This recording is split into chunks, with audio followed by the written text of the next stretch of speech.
এই হল উত্তর কোরিয়ার নেতা কিম জং উনের বিশেষ ট্রেন।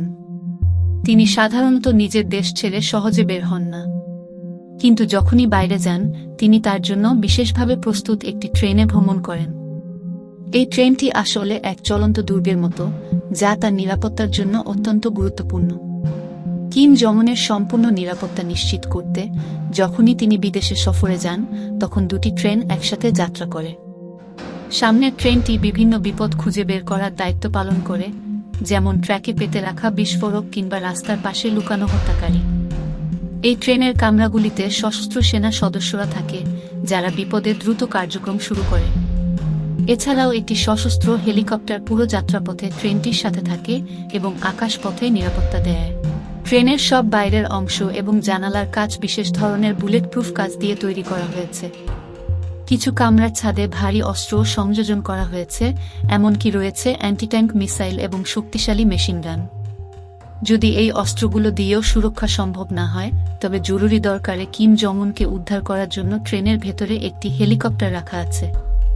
এইসব সুরক্ষার ফলে ট্রেনটি অত্যন্ত নিরাপদ, তবে এর ওজনও অনেক বেশি, যার কারণে ট্রেনের সর্বোচ্চ গতি ঘণ্টায় প্রায় 60 কিলোমিটারে সীমাবদ্ধ। উত্তর কোরিয়ার রেলপথের অবস্থা খারাপ থাকায় ট্রেন যখন কোনো স্টেশনে পৌঁছায় তখন অন্য ট্র্যাকে বিদ্যুৎ সরবরাহ বন্ধ করতে হয়, অন্যথায় বিদ্যুৎ সরবরাহের সমস্যা হতে পারে। ট্রেনের অভ্যন্তর আরও সুন্দর।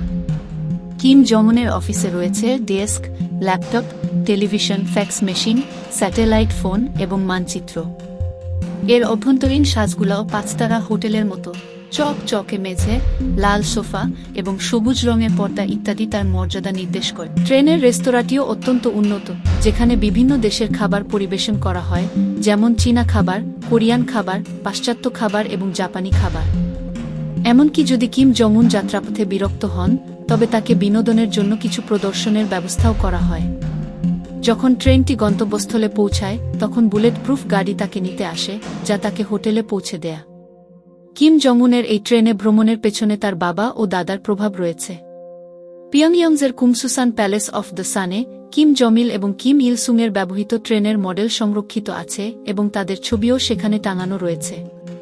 তবে ট্রেন ভ্রমণও পুরোপুরি নিরাপদ নয়। যেমন 2004 সালে উত্তর কোরিয়ায় একটি ট্রেন বিস্ফোরণের ঘটনা ঘটে, যেখানে কিম জমিল ভ্রমণ করার কিছুক্ষণের মধ্যেই স্টেশনে এই দুর্ঘটনা ঘটে। 154 জন এই দুর্ঘটনায় প্রাণ হারায়। কেউ কেউ মনে করেন এটি সম্ভবত কিম জমিলের উপর হামলার পরিকল্পনার অংশ ছিল। এরপর উত্তর কোরিয়া তার নিরাপত্তা ব্যবস্থা আরও জোরদার করে, যেখানে যে কোনো স্টেশনে লিডারের ট্রেন পৌঁছানোর আগে সেনা সদস্যরা মোতায়েন থাকে এবং অনুমতি ছাড়া কেউ কাছাকাছি যেতে পারে না। এই রকম আরও তথ্যবহুল ভিডিও পেতে চ্যানেলটি সাবস্ক্রাইব করুন এবং প্রযুক্তি লয় এর সাথেই থাকুন।